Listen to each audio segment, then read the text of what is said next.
સત્તાધાર વિવાદમાં હવે આપા ગીગાના મહંતે ઝંપલાવ્યું છે। નરેન્દ્ર બાપુએ ટ્રસ્ટી બનાવવા પત્ર લખ્યો છે।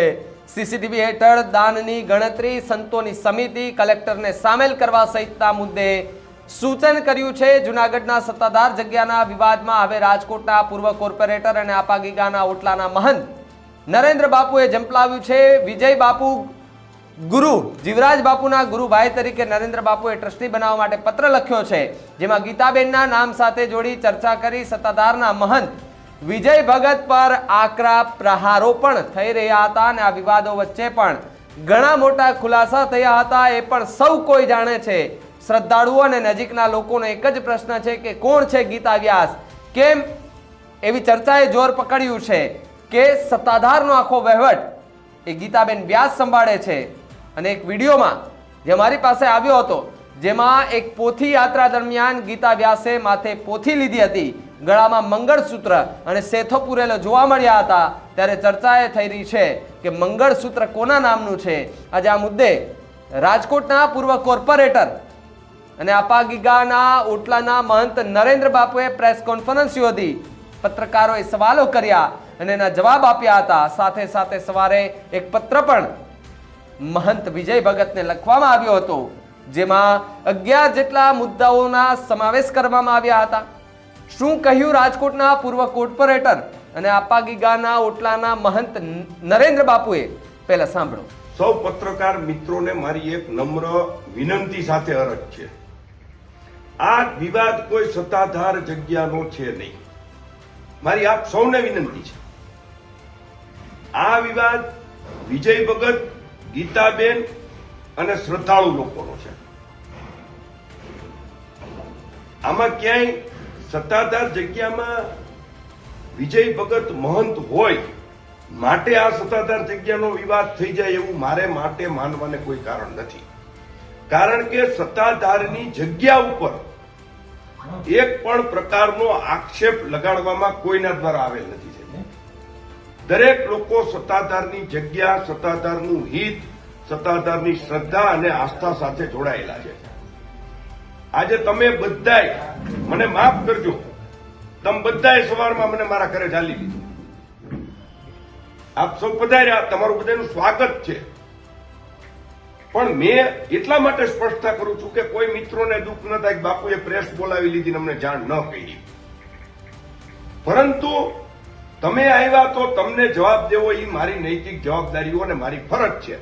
કારણ કે તમે જે પત્રની આ વાત કરો છો, આ પત્ર મારા દ્વારા લખેલો છે, આ પત્ર મારા દ્વારા લખેલો છે, મારા લેટર પેડ ઉપર લખેલો છે। તો પત્રકાર મિત્રો હોય, પ્રેસ મીડિયા, ઇલેક્ટ્રોનિક મીડિયા, એની ખરાઈ કરવા માટે, એની વાત જાણવા માટે આપ સૌએ પધાર્યા, એ બદલ તમારું સ્વાગત છે। વિષય મેં પહેલા પણ કીધું, પાછો પુનઃ કહું છું કે મારી વિનંતી છે, સત્તાધાર જગ્યાનો કોઈ વિવાદ છે નહીં। વિવાદ, આક્ષેપો લોકોએ કોની ઉપર લગાડ્યા છે? વિજય ભગત ઉપર। આક્ષેપો લોકોએ કોની ઉપર કર્યા છે? ગીતાબેન ઉપર। માટે વિવાદ કોની ઉપર? વિવાદ શેનો છે? આ બંને લોકોનો। સત્તાધાર જગ્યા ઉપર કોઈના દ્વારા કોઈ પણ પ્રકારના આક્ષેપો લગાડવામાં આવેલ નથી।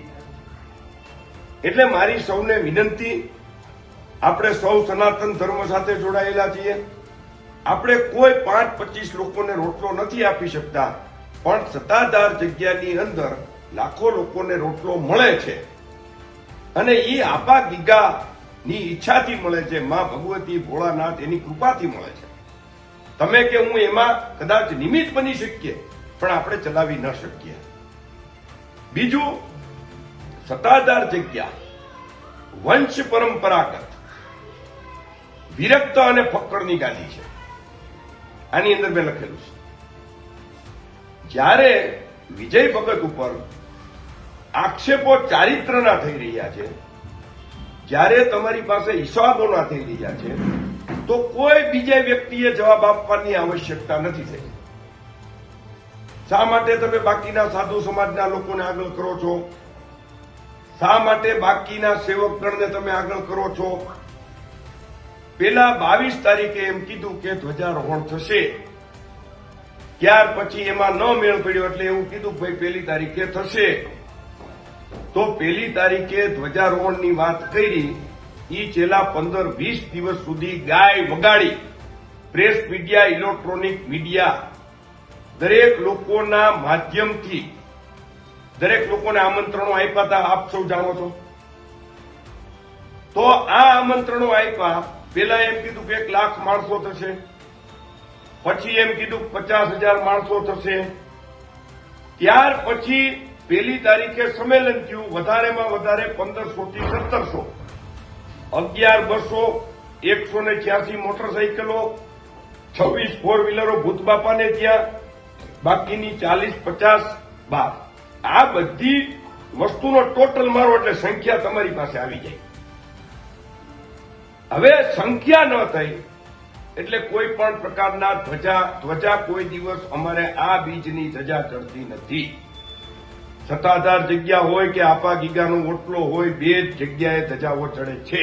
એક કાળી ચૌદશને દિવસે અને એક અષાઢી બીજને દિવસે. બાકી ભજન હોય. પબ્લિક નો થઈ તો એમાં કઈ પબ્લિકનો વાંક છે? જે લોકો 50% લોકો છે એ શું થયું એ જોવા આવ્યા છે, અને 50% લોકો તમે તેડાવ્યા છે. તો તમે બીજે દિવસે એવા નિવેદનો પાછા પ્રેસના માધ્યમથી કરો છો કે અમે કોઈને તેડાવ્યા નથી. તો તમે આ પ્રકારે લોકોના કઈ પ્રકારના લોકોની સાથે છેતરપિંડીઓ કરો છો?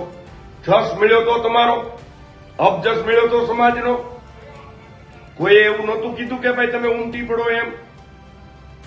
તો આનો મતલબ તમારી સાથે રાજકીય, સામાજિક અથવા તો ધાર્મિક પ્રકારના કોઈ પણ લોકો નથી, નક્કી થઈ ગયું સાહેબ. બાજુમાં જ વિસાવદરના કોઈ પણ જ્ઞાતિના કોઈ પણ પ્રકારના રાજકીય, સામાજિક કે ધાર્મિક આગેવાનો કોઈ હતા નહોતા. જુનાગઢ શહેર જિલ્લાના કોઈ આગેવાનો હતા નહોતા. સાવરકુંડલા શહેર જિલ્લાના કોઈ આગેવાનો હતા નહોતા. અમરેલી સમાજના કોઈ આગેવાનો હતા નહોતા. મહુવાથી કોઈ હતું તો અમારે લાલભાઈ હતા, બાકી કોઈ નહોતું. સુરતના કોઈ આગેવાનો હતા, બોમ્બેના કોઈ આગેવાનો હતા, અમદાવાદના કોઈ આગેવાનો હતા. તમે જોયા હોય તો મને કહી શકો છો.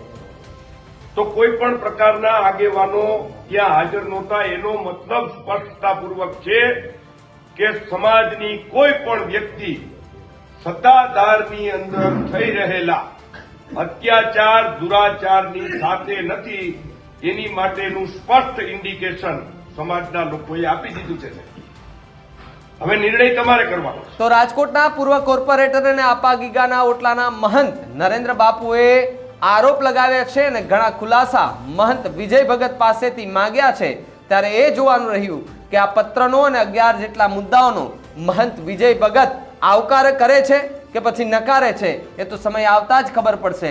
પરંતુ આ મુદ્દે તમારું શું માનવું છે અમને કમેન્ટ કરીને ખાસ જણાવજો. તો આવા જ વધુ સમાચાર માટે આપ જોતા રહો ન્યૂઝ રૂમ ગુજરાત.